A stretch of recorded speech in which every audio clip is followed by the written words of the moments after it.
Hey, it's your buddy Smokey, and we're back. And today we're going to talk about some of the things that I mentioned earlier, but we're going to codify them, and I'm going to give you some more demonstrations.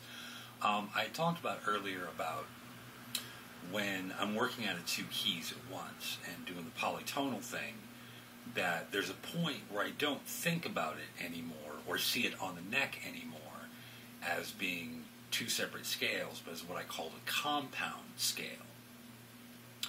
And here's another easy compound scale for you to start maybe futzing around with in your own thing.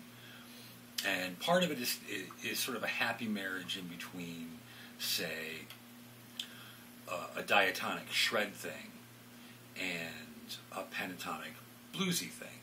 So if you're a diatonic shredder, here's a way to sort of bluesy up and jazz up your lines.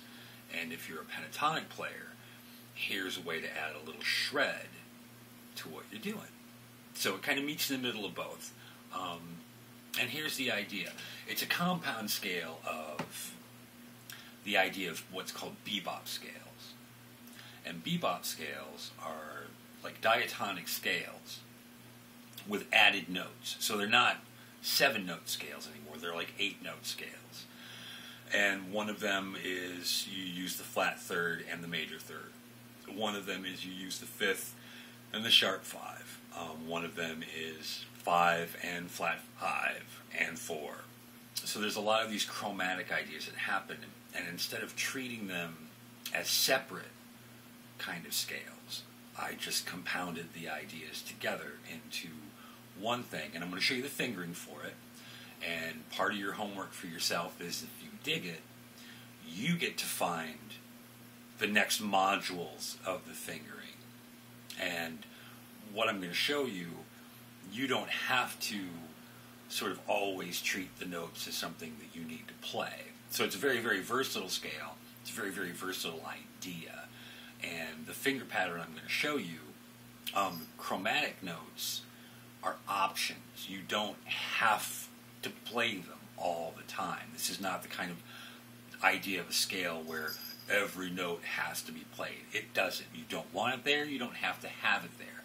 But the fingering I'm going to show you is there for when you want it. It's there for you. And we'll do this on an A, just because it's sort of easier. And the idea is you've got the 1, the 2, so A to B, and I'm doing that with a stretch between my first and second finger. Now, you want to work that stretch up if you don't already have it. Maybe try these fingerings on the higher part of the neck where the frets are closer together and work your way down. And then that stretch starts to become easier. So physically, if it's uncomfortable, move it up higher. And because you don't want to, it's like running. You don't want to just start sprinting cold. You're going to tear something, for God's sakes. Don't do that. You warm up, you stretch, and then you run. So we've got 1. We've got 2.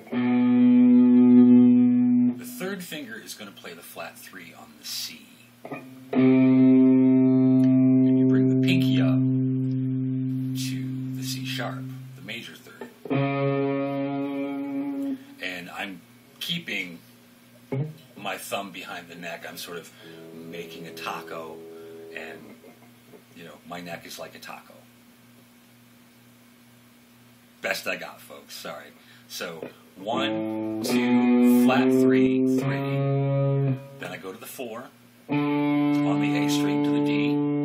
5, sharp 5, 6. So the fingering along the E and the A string is the same. Flat 7, 1. Flat 2, 2. So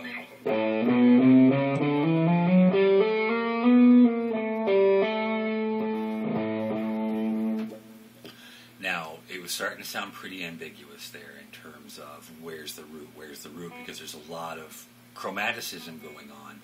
The fingering is going to be the same for the first 3 strings.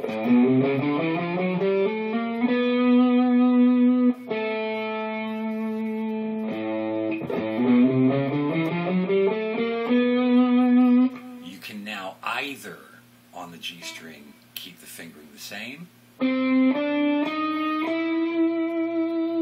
or you're skipping the major third and going flat 3-4, sharp 4, 5, or you can chromatically from the major third, C sharp. So there'll be a shift in the first finger from there to there if you want it. If you don't and you want to keep the fingering the same, do so. That's cool. That's the whole idea of this scale.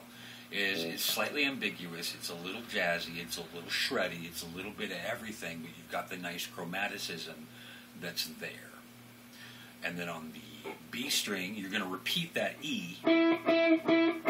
Fingering's the same, 5, 6, flat 7, major 7, root on the E string. And then the same shape that's on the low E string. And that's like that little bit I just played there. I'm legato up and then down. Try that again a little cleaner. Root. So these things work over the instability of a 7th chord.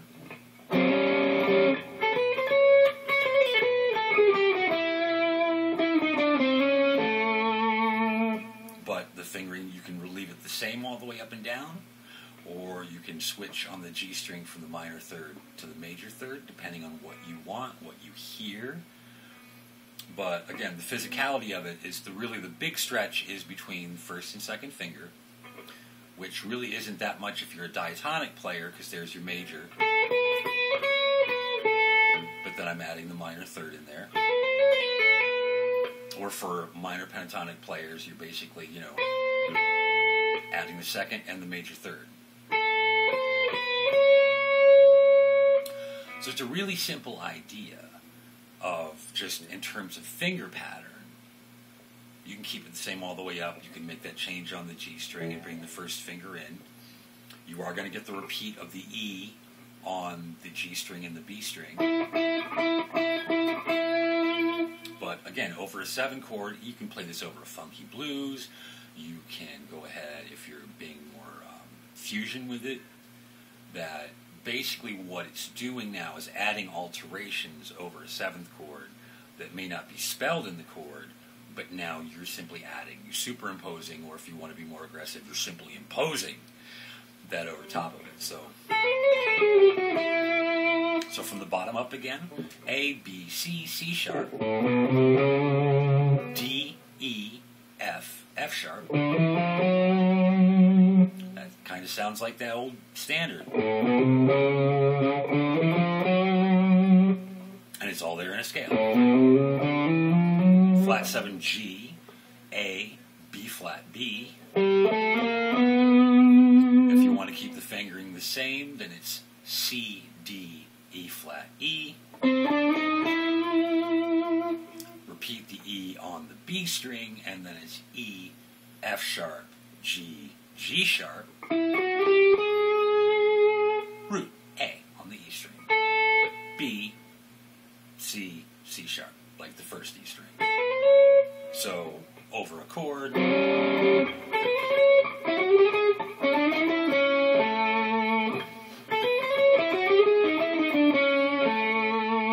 Is sort of a dominant way to do it if you want to bluesy that up.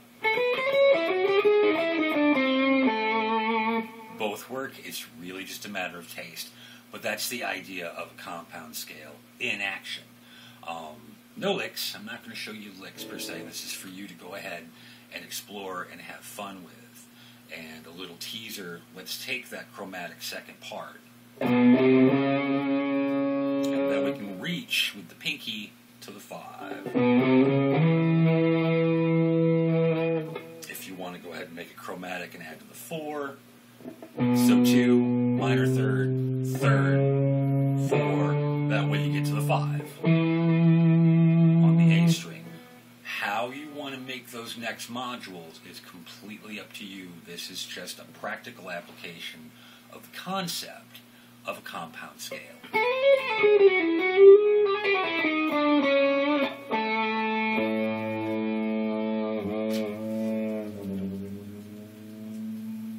So have fun with that. It will work over a 7 chord, the root of any 7 chord. So say you're doing an A blues, which is A7, D7, and E7 are going to be in there. You can go ahead and move that to the root of each chord. You can go ahead and leave it alone on A and let the chords fly by and keep it in one spot. It's all got to do with how adventurous you want to be with it, but that's the idea of what I was thinking when I call something a compound scale.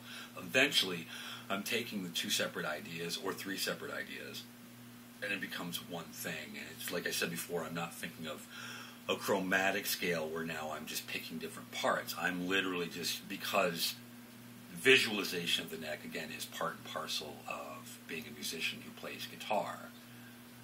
Here's an easy way to think about it. It's a nice fingering pattern that falls easily. Start playing with it and have some fun with it. Like I said, it's sort of a cross between diatonic shred and pentatonic bluesiness, jazziness, and you can kind of get it all in there at once. It really lends itself to legato. If you're an alternate picker and an alternate picker only, it's cool. It works for that too. So that was the idea, was sort of like, here's the idea of a compound scale and compound fingering. And it's something that you can use regardless of what style you play. It's something you can start to incorporate in your bag. There's familiar sounds. There's like jazzy or chromatic sounds that you can be as traditional or as outside as you want with it. You can use it as a flat tube tritone substitution against something else. If you're looking for a super altered sound, that's cool. Just have fun with it and explore the colors. Like I said, not every note needs to be played. You can pick and choose what you want, but now it's within a visualized pattern that you now have under your fingers and can simply repeat up and down the neck.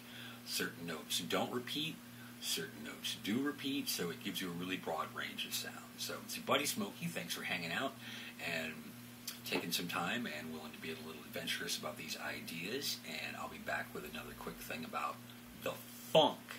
So we're going to get into some simple, more easy concepts about like funk music and things like that. Get a hold of me, Facebook, YouTube, my Gmail. It's your buddy Smokey signing off for a little bit. We'll see you later.